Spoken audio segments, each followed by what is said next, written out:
Hello, hello. Welcome to Mindset to Results. Our guest today is Ani Papazyan. She is pain relief specialist with 30 years of experience working with Hollywood elite. And today she will share with us some techniques which help driven business owners and entrepreneurs to relieve stress in this way how Annie will share with us from her experience. Hi, Annie. Hello, Elena. Hey, everyone. Happy to be here. Thank you so much for being guest on our podcast. Tell us a little bit about yourself. You have such a great experience, 30 years working with elite from Hollywood. And of course, I'm sure you helped so many people during these 30 years to relieve stress, anxiety, and pain. And it would be so beneficial for people who listening us today to learn from you some techniques which can help them also relieve pain or stress when they are at home. Yes. So, it's so cool. Like last time when I was on your podcast, we generally spoke about how I help people, with the medical massage, functional nutrition, genetic testing and analysis. And then we said, okay, how about if I come back and share some techniques with your audience that they can use it and whenever they need to. So, since most of your audience would be, entrepreneurs, and stress definitely a part of life, doesn't matter who you are. Knowing few self-help techniques would be fantastic. And I really appreciate your scheduling the time that I'm in town speaking with Hollywood elite. I've been on the road traveling with Janet Jackson since May, and we're still on the road. On Monday, I'm heading back to Las Vegas where she's doing the Las Vegas residency. So thank you so much for accommodating with the schedule. But I'm happy to share a few really cool techniques with your audience. Thank you so much. We're looking forward for that. Yes. So we can just dive right in, right? Yeah. Perfect. Well, one of the things you hear people say, oh, try not to have stress, which is unrealistic because even if you're in your house, just turn on the TV and if you try to watch news, forget it. It's a stress. You come out of your house, you're going on a freeway, someone cuts you off. Stress is part of our life, and knowing how to handle it makes the difference. So I want to ask your audience, whenever you're in a stressful situation, most of the time, what you clench your jaw, right? Because that's just part of it, especially when you're trying not to say something that may hurt someone's feelings. So, I've seen in so many of my clients, I would say over 90% of the clients, doesn't matter what pain reason they come to my office, they have tight jaw, whether they know it or not. So this technique is really simple. You can do anywhere and works every single time. So first, I want you to kind of palpate your jaw here and to see what you feel. Do you feel any tightness? Do you feel any like a crunchiness underneath, like rubbery? And then as you're palpating, see if you feel the difference between right and left. Most of the time, there is a difference between right and left side. So I want you to palpate because you're going to feel the difference after you do this technique. Technique goes like this. You have your jawbone here. You put your thumb just past your jawbone. You should feel a soft spot there, right? Keep Mhm. your thumb there. Don't press it hard, just a very slight pressure. Now I want you to push tip of your tongue to the roof of your mouth. When you press that, you should feel that under your thumb it becomes harder, like rubbery, right? Mhm. Just Yeah. hold that for about 20 to 30 seconds. and make sure your head stays neutral. Don't tilt it back. Just keep it neutral. Press your tongue and hold that. As you're holding, I'll tell you what happens. With this technique, it relaxes your masseter, the muscle here. It relaxes your temporalis, the chewing muscles, the muscles of mastication. It relaxes, this technique relaxes those muscles. So once you do that a couple of times, then go back and check. You should feel a difference. It should feel looser. That's a really good technique to relax your jaw muscles. Mm. Now, whenever you get stress in a stressful situation, have you ever noticed that your neck gets really tight? Because it almost gets locked up. Well, there's a combination technique, what we did with this. Now, whenever you feel stress coming on, you can do this. And as you're doing this, at the same time, turn your head to your dominant head side.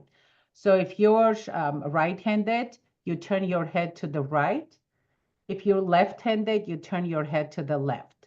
So as you're doing the technique, turn your head to your dominant side.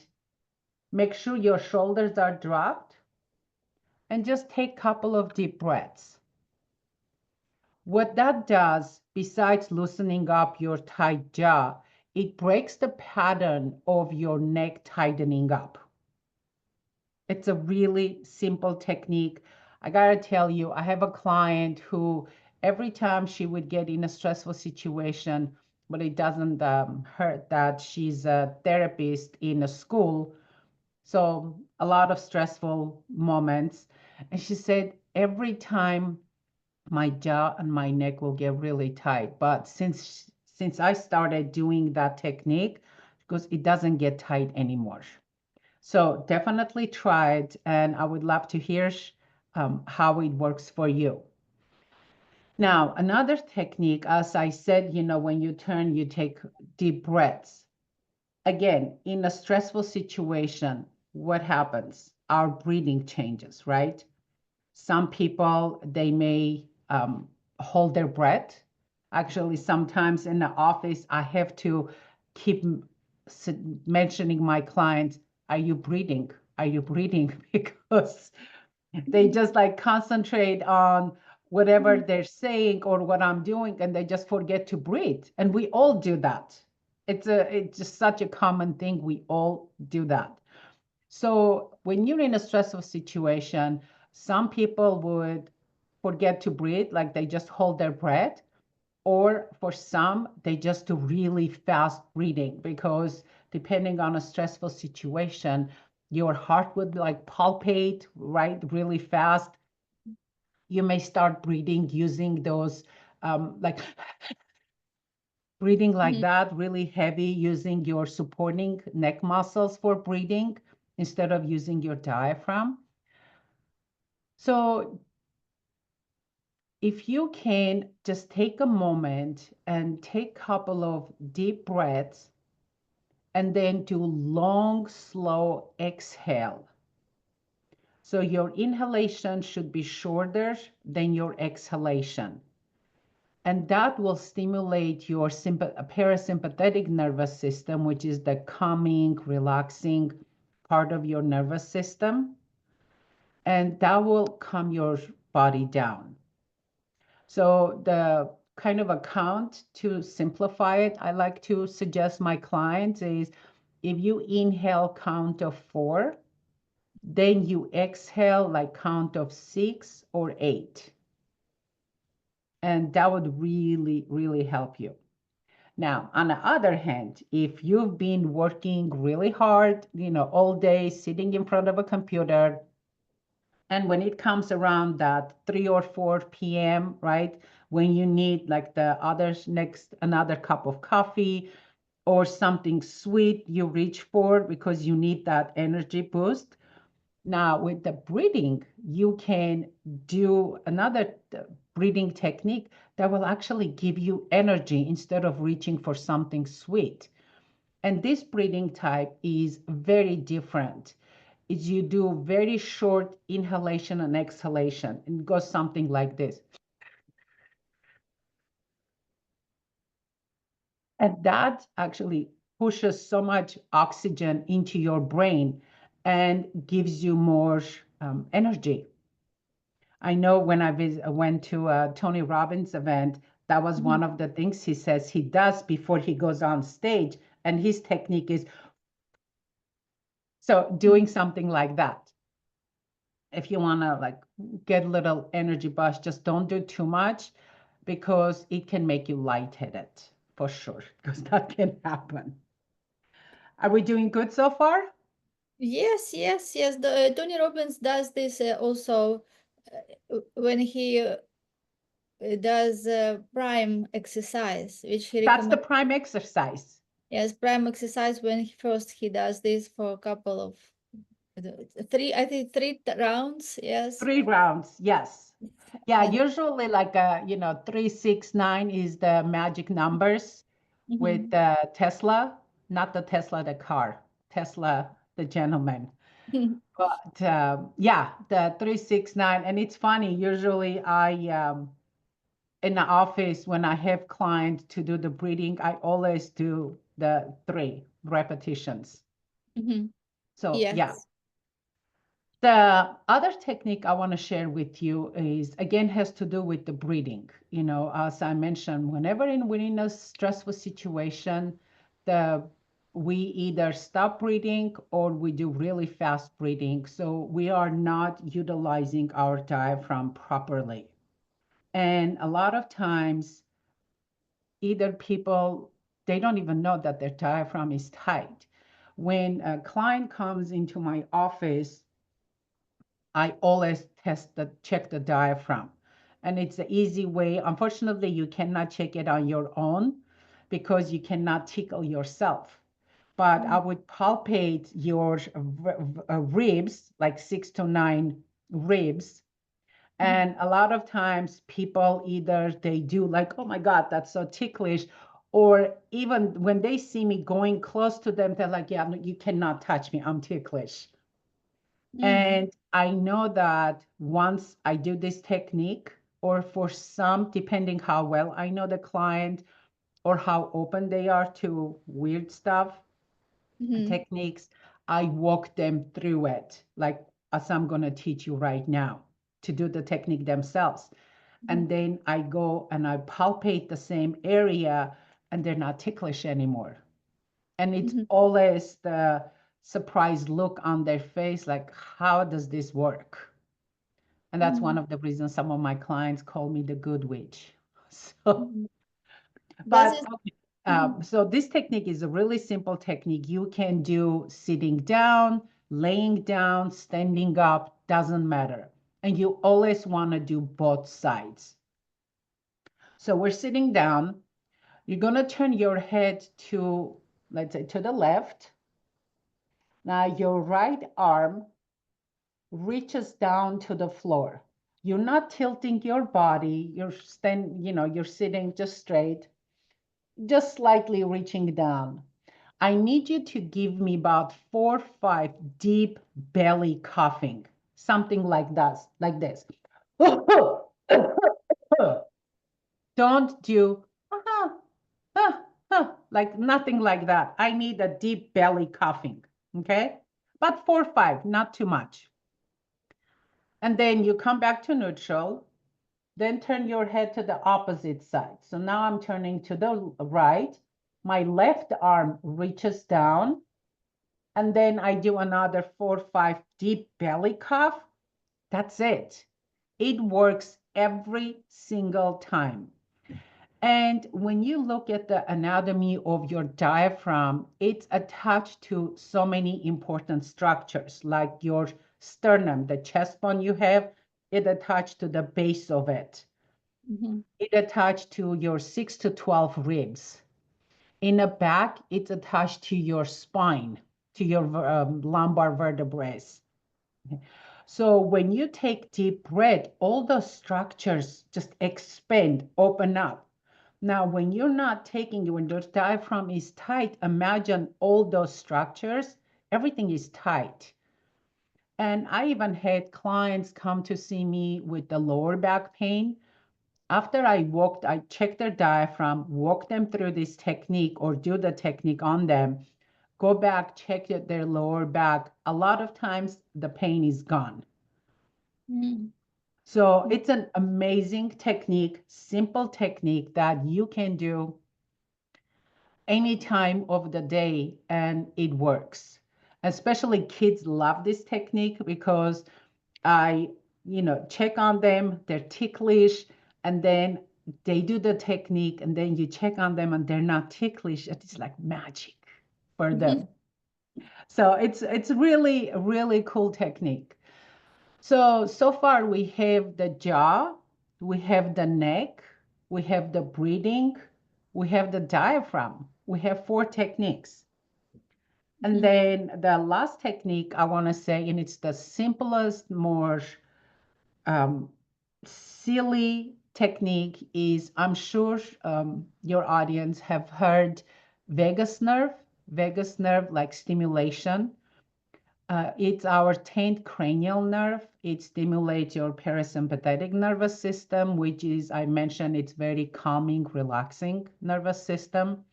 Vagus Mhm. nerve is also has another name. It's called the wandering nerve. It's the longest cranial nerve.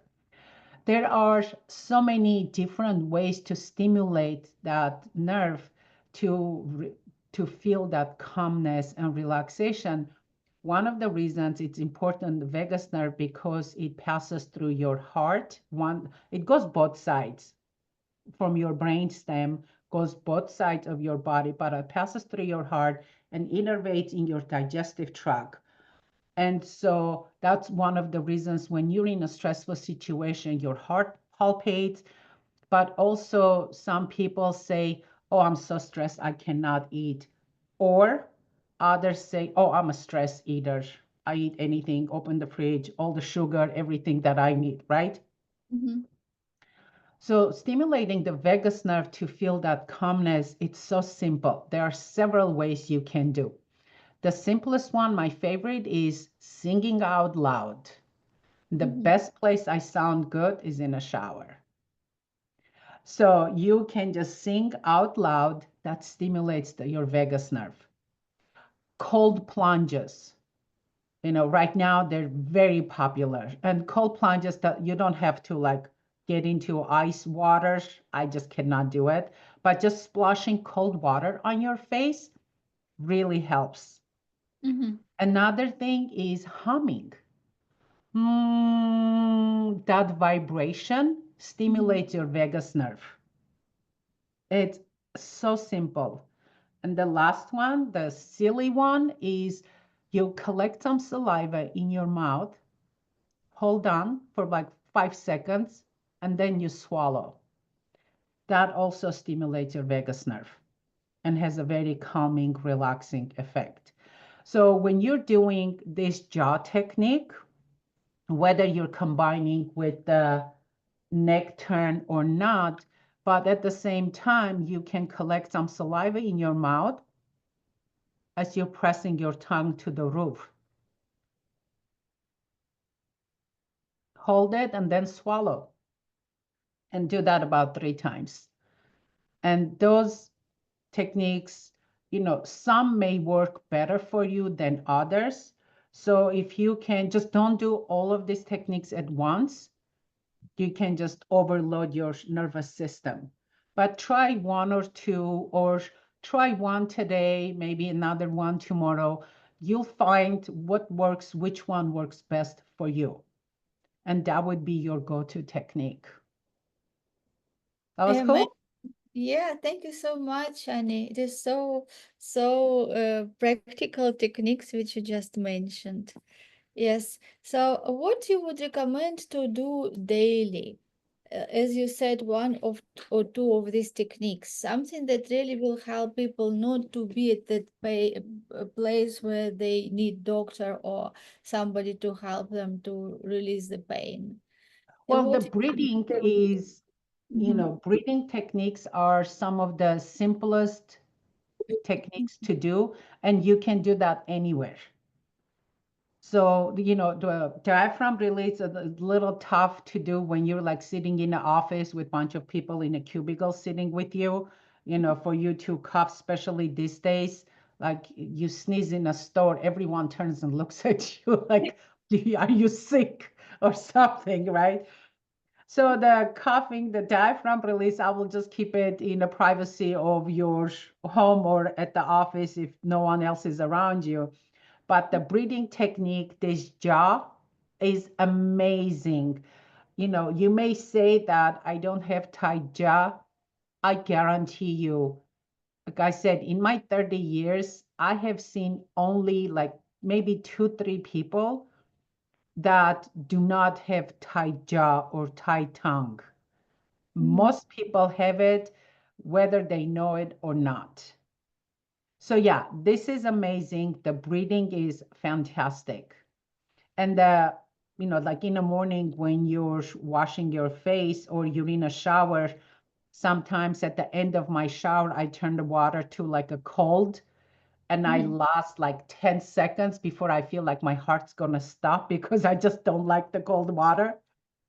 But you can just try that. That will just stimulate your parasympathetic nervous system. It's really good for you. Yes, thank you so much for sharing these amazing techniques.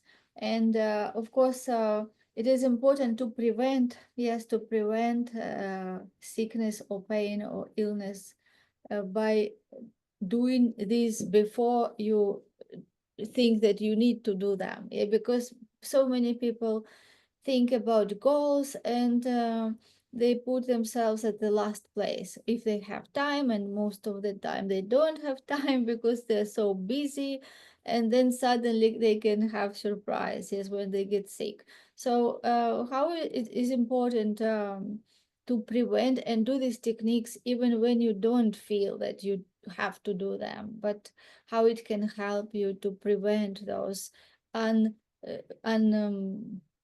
unnecessary moments in your life. Well, it's easier said than done. One of my other talks when I talk about the three types of clients that I see in the office, like there are some that do daily action steps, like some of these techniques daily to prevent from, getting sick or to prevent when the stress piling up.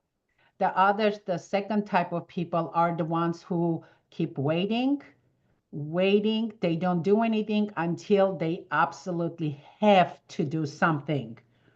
Mm-hmm. And the third type of the clients I see, which are like my absolute favorite, are the ones who have pain and never stop looking for a solution until they find it. Mm-hmm. So, like, when we're talking with the audience, with the people, it's like what type of the person you are. And are you putting yourself first to do preventative measures to take like small steps, small things? You don't have to do everything because honestly, if you have if you're going to do everything that we're supposed to do every day, there is no time left for anything else. And I'm right there with you. Sometimes I come home, I'm so lazy, I'm like, yeah, there's no way I'm gonna cook. Uber Eats was gonna deliver me the fastest, you know. So, but it's not all or nothing approach. That's one of the things you have to think about. Just take one thing that you can do every day until it becomes a habit that you have to do without thinking about it. Like for me, as soon as I open my eyes in the morning, I'm laying on my back, I do abdominal massage every single morning, just like 2 minutes, just abdominal massage. It's great for your digestion. It's great for your colon, the movement, going to the bathroom, emptying. It's fantastic. It's a habit for me. Didn't used to be before, but I've done it so many times now I don't even think about it. I just do it. So, Yes, yes. As you said, it is good to create habits which will serve us, because initially we focus on them to do certain things every day, and it looks like we conscious about making it. Yes, but once we do it 30 days, 60 days, then it becomes habit, and this is the power of the habits. Because if we create, or when we create right habits for us, we don't need to think about them anymore. It is like brushing teeth, or making the bed in the morning, or putting clothes, yeah, or the other things which we do even without thinking about this. So this is really good point, that include those daily habits which will serve you in your daily routine. Make sure that you do this every day. Only one habit, yes. Do it like one habit at a time. Do one thing, then when it becomes not comfortable not to do it, then it means that it is already habit. You just do it on autopilot, and then you can create another new habit. Yes, and this make sure that you put in your daily routine these exercises which will help you to be stressless, yes, more calm. Even when I did now this, when you were talking, I was feeling, yeah, this is gives more relaxation, yeah, like calmness. And this is how we wanted to approach uh, our daily challenges and daily tasks. Yeah, we want to be in that beautiful relaxed state when we feel good, when we put time for ourselves, and when we go for our dreams healthy and feeling well. Exactly, exactly. Because if you think of doing everything that you're supposed to do, it becomes overwhelming. It does become overwhelming. So I always say, just decide what's one thing you're going to do today that's going to take you a step closer to your overall health goal. Just one thing. That's it. It's not hard to do one thing. Yes, thank you so much. I mean, yes, Annie, it is really a great conversation, and I learned so much from you. And I'm sure that the people who are listening to us also will benefit from is by implementing. Yes, this is important, by implementing what we know. That's the Because key, implementing. yeah, because if we know and if we don't do, it doesn't make any change. Yes, and we want you to make the change in your health, to be healthy, wealthy, and happy.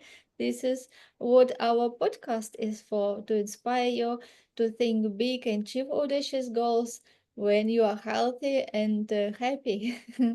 Yes, Exactly. and any techniques can very help, yeah, can help very much in this. Thank you so much, Annie. It was my pleasure to host you, and you were amazing host on our podcast, and I'm looking forward to see you again in our future episodes. Thank you, Elena. Thanks, everyone. You're most welcome.